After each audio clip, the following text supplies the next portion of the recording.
This is Jonja.net. This time we have former Mystery Science Theater 3000 and current Cinematic Titanic star, Frank Conniff. Frank, thanks for giving us your time. My pleasure. Hey, before we get into anything else, I read your blog. For those who are listening, I will post a link along with this interview, and I checked out the Oscar. Oh, did you? I did. Great. That makes me very happy. And that was actually, I have to agree, that is probably the best bad movie I've ever seen. Yeah, it's my favorite bad movie, and I know everybody has their own favorite bad movie, and it's kind of a question of personal taste, but that one, I watched from when I was a kid, and it hasn't. And the reason I made such a big deal about it was it hasn't been on TV in years, so I was really excited about it. So I'm really glad you watched it because it's truly a wonderful thing. Yeah, I'd never heard of it. Yeah, and it's one of these things that I'm almost curious to go looking through some of the filmographies of some of the actors and see if they've erased it from them, because I've looked them up. I've never seen it. It's a lot of, God rest their souls, a lot of the people in it aren't with us anymore, but, Tony Bennett, I think he maybe jokes about it a little bit, but if I were around Tony Bennett, I probably wouldn't bring it up. No, probably not. He was probably, and actually, what's funny is he's probably one of the best in the whole movie. Yeah. I thought some of my favorite scenes were the scenes with him.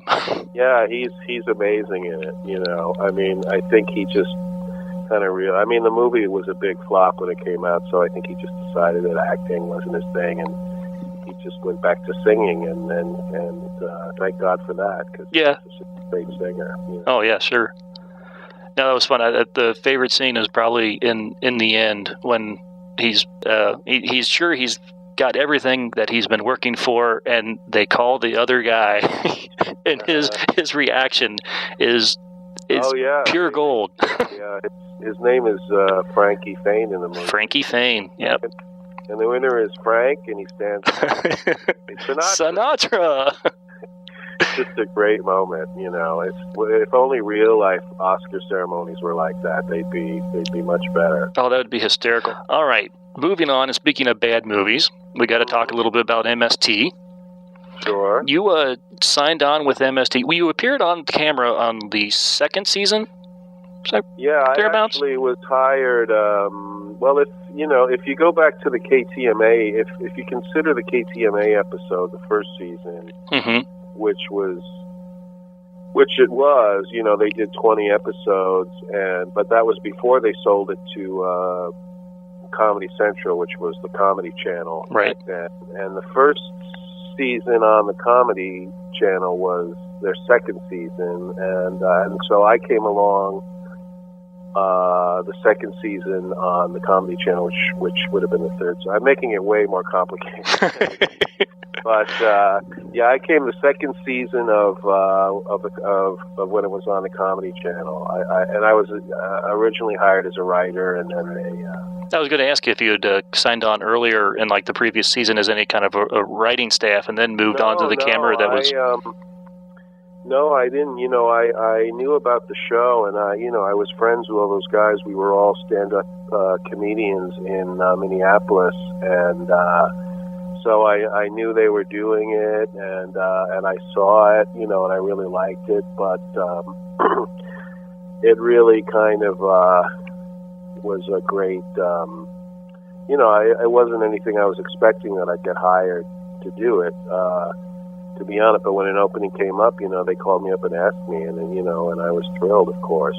So that was, I guess, in like 1990. Yeah, can you believe that? It's been that long ago. I know. That's right. Right. Yeah, I remember at the time when you decided to leave, I was getting the satellite news, the fan newsletter, and the part that I remember that I thought was fun, I wanted to ask you about. In the very end, you asked everyone that if we would see you on the street or see you someday, to just know that you did what you thought was right, and be polite when you ask, do you want fries with that?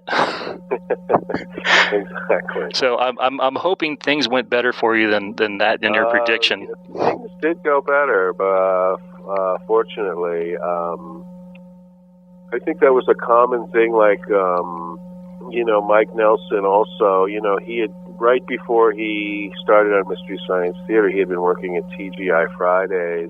And not too long before I was there, I had worked at Arby's. So, we always had this sense that we were just kind of, we understood how lucky we were. And I think we had this kind of being, I think both of us having a very pessimistic streak in our natures, we all had the sense that we were just a couple of steps from having to go back to working in the fast food industry. Yeah, exactly. Yeah, you actually went on. You did some writing and appeared a couple times on. It was the.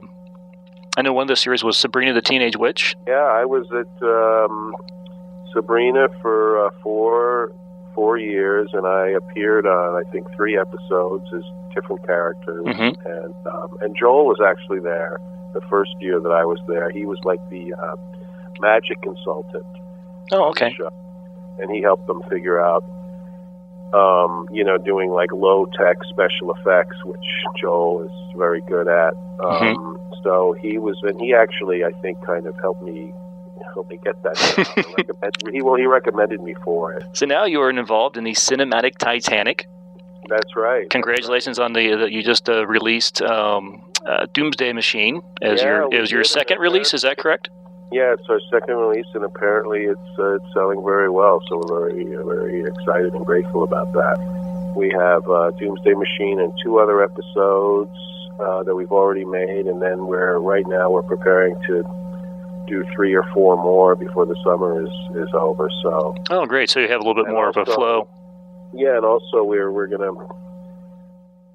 hopefully do a lot more live shows. We just did a live show Saturday night at the John Anson Ford Theater in Hollywood, and it was awesome. We had a great experience. It was a really great audience, and so we're going to be doing more of that kind of stuff. So, but excellent. We're still very new. We're still just getting off the ground, but we're having a lot of fun in the process. Oh, excellent. Tell me a little bit how it got off the ground. How did it all begin?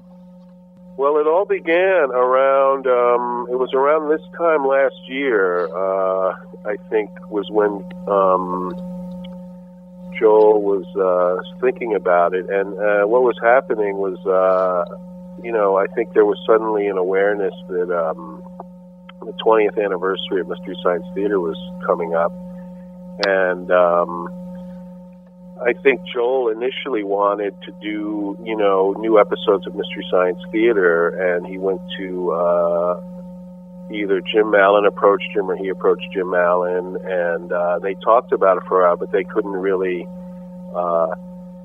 come to terms with it, and so he had this other concept, and he told me about it. He told Trace about it, and Josh and Mary Jo, and we all got very excited about it, and we just all started doing it. We just started our own business.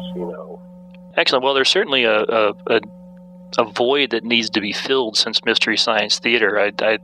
I'm amazed how many people I talk to that you think you're the only one that's ever seen the show or knows about the show, because it was usually on late at night on Comedy Central or Sci-Fi Channel. So then you meet people, I love that show.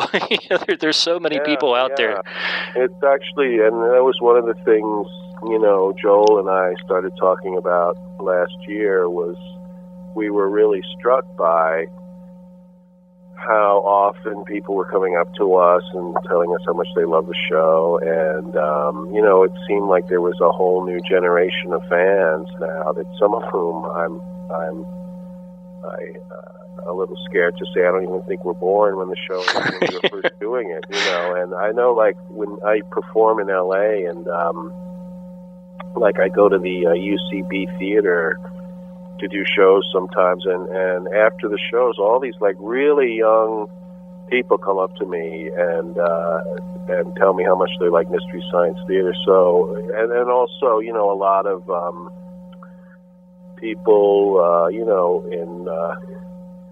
a lot of writers and people like that who actually have told Joel, Mystery Science Theater was what inspired me to become a writer, to pursue this path. So it was just, we were very struck by all that, and it just seems like history has really been kind to the show.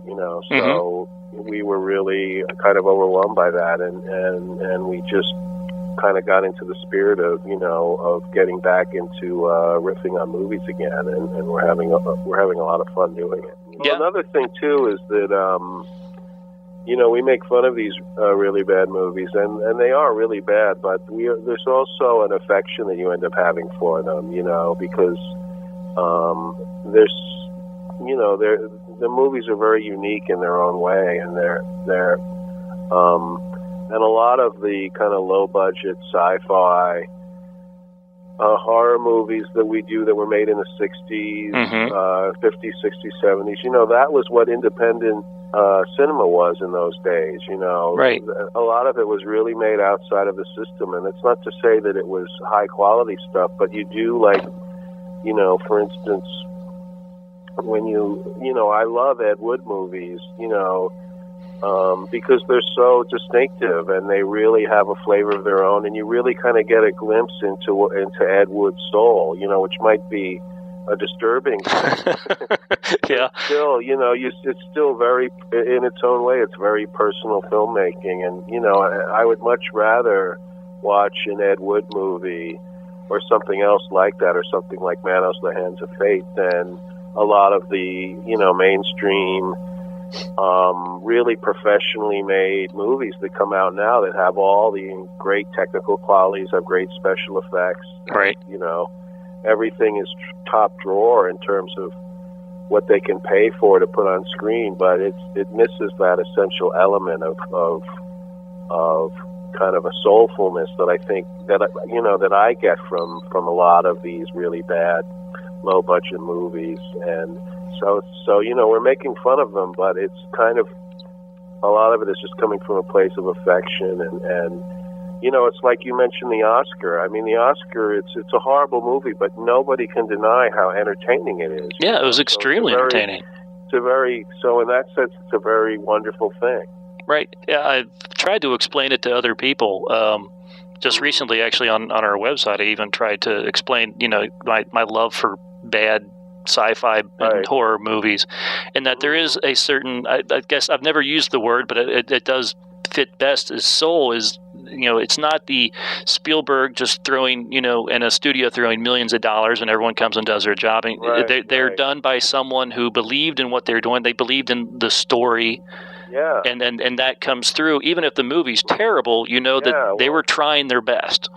Well, the essential, element for any bad movie to work as a movie to be riffed on is sincerity on the part of the filmmakers and the actors. Those are the best movies to give that kind of treatment to. The ones where they're kind of winking at you and they're kind of in on the joke, right? Those don't work at all, but any bad movie, whether it's Manos or an Ed Wood movie or the Oscar or Showgirls, or what makes it hilarious is the sincerity on the part of the filmmakers, is that they really mean it, Right. They really think they're putting something across. And that's where all the great comedy comes from. Mm-hmm. Well, okay. Well, Frank, I take it from now on you're going to be pretty busy with Cinematic Titanic. Yeah, hopefully. Like I said, we're just gearing up now to probably do 3 or 4 more episodes before the summer is done. And we have some big appearances coming up. We're doing a big Mystery Science Theater reunion at Comic-Con in San Diego. Oh, fantastic. And then we're also doing a show in October at the State Theater in Minneapolis. So we're really looking forward to that. And I think Joel, Trace, and I are going to be at Dragon Con in Atlanta. Oh, fantastic. August, yeah.